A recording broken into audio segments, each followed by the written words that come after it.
Hello everyone, my name is Kinetic and welcome back to First Look Fridays. This Friday, I'm going to do a video, primarily gameplay I've got to show off for you guys, about an early access game on Steam called Project Nimbus. This game is very familiar if you played, for example, Zone of the Enders, if you're a fan of Gundam, maybe Armored Core, things like that. Project Nimbus takes a lot of flavors from those styles of games and anime and puts it into a very fast-paced, action, arcade-style mech shooter.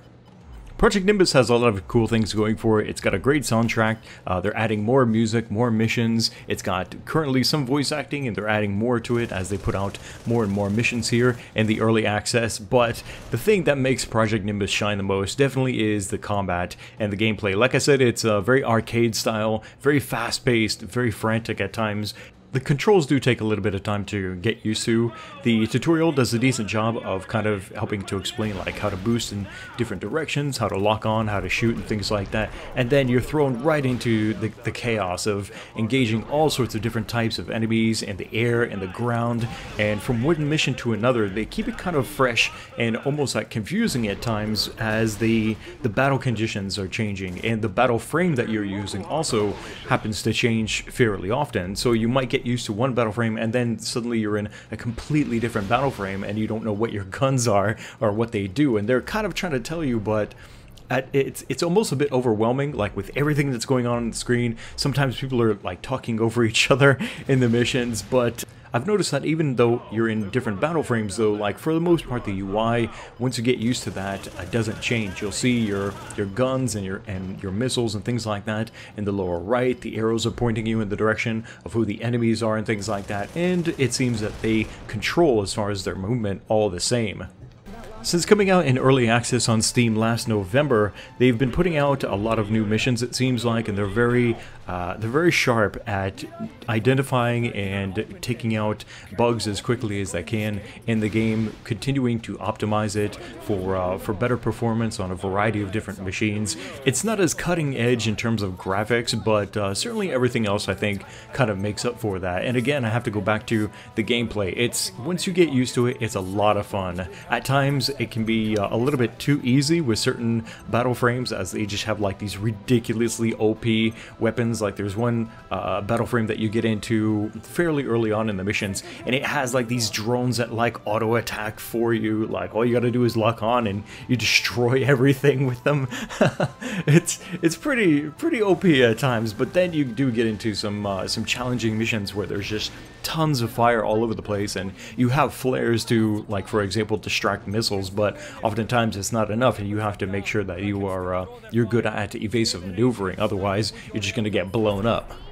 Currently, Project Nimbus is on sale on Steam for 30% off, which makes it about $10, which I think is a really nice deal. It's a very fun game, especially if you're the type of person that is interested in mech shooters, if you're still waiting for the next Zone of the Enders, if you're a fan of Gundam. Project Nimbus, I think, is going to help scratch that itch just a little bit. It'll be really interesting to see how many more missions and how many more gameplay modes and other features they'll add to the game while it's in early access. I think that in its current state, it feels very polished. It should, I suppose, since it's been out in early access for almost a year now. That's pretty much all the commentary that I've got for this Project Nimbus video. I mean, there's really nothing overly complicated about this game. It's just simple mech shooting action fun. And like I said, if you are a fan of games, for example, like Armored Core, if you're a fan of Gundam and stuff like that, then Project Nimbus is probably going to be something that you're interested in, whether you're hardcore into that or maybe just even casually into mechs and mech shooter games. Project Nimbus definitely satisfies. Enjoy the gameplay, guys. I will have another First Look Friday video coming up, of course, each and every Friday, unless, of course, I'm having a birthday like I did last week. Let me know what your thoughts are in the comment section below. Click the like button to support these First Look Friday videos here on the channel, and make sure you subscribe so you don't miss the next video. Thanks again for watching. My name is Kinetic, and I'll see you next time. Remember the last engagement.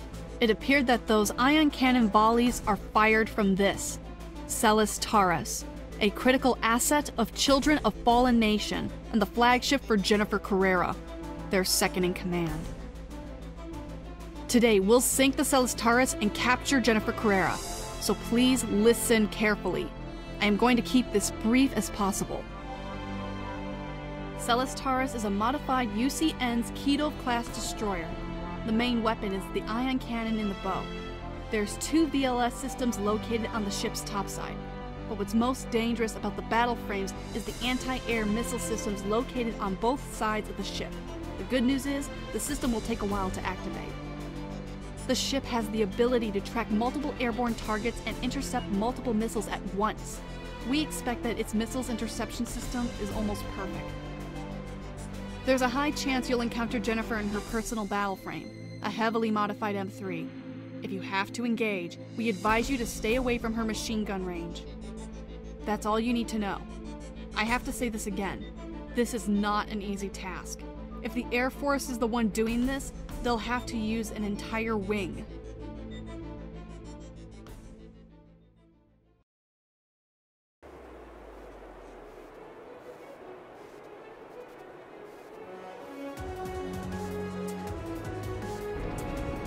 Smart missiles ready. Main system engaging combat mode. Okay, Morgan, Idai, are you ready? The target ship is marked in red on the radar. Right now, the Celis Taurus has only VLS and ion cannon active. If you take out those escort battle frames first, the job will be much easier. Multiple hostile battle frames detected. Releasing dummy decoy is recommended. I'll avoid firing in the cockpit block, okay? Don't forget that Celis Taurus has an almost perfect missile interception system. Psychodrone is now usable. Funnels deployed. Shot down.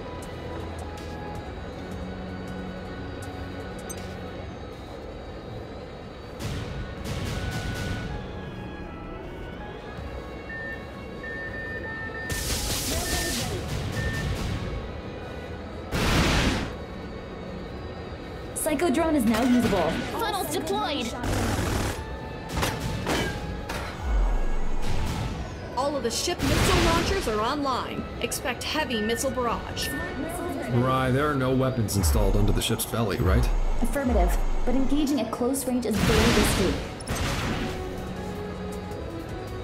Psychodrone is now usable.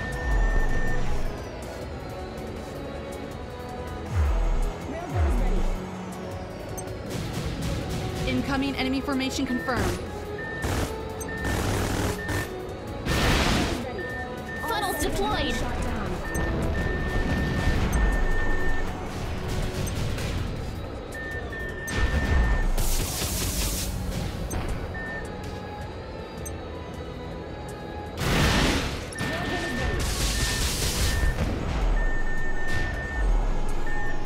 Psychodrone is now usable. Funnels deployed. Shot down.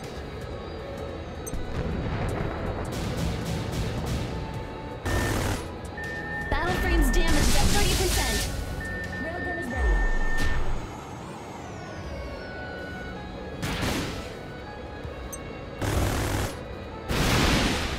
Psychodrone is now usable. Funnels deployed. Midai, well done.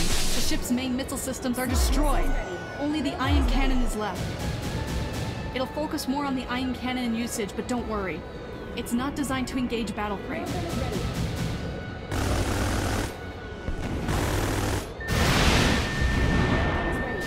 Psychodrone is now usable.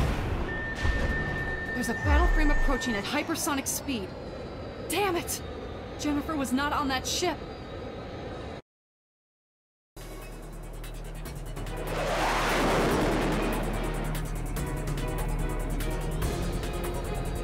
One battle frame has done all of this. Jennifer has arrived. Do not take her lightly. She's a confirmed ace. Psychodrone is now usable. Funnels deployed. So all you can do is spamming missiles, huh? Show me some skill. Morgan, keep the distance. Don't let her in the machine gun You're range. fast.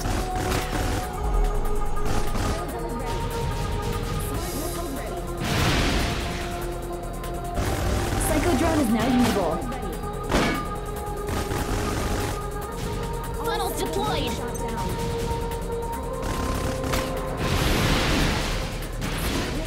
Not yet. I am not finished yet.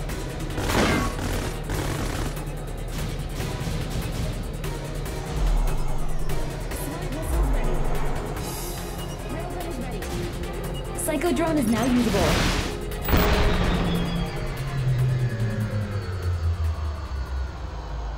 Target battle frame is disabled.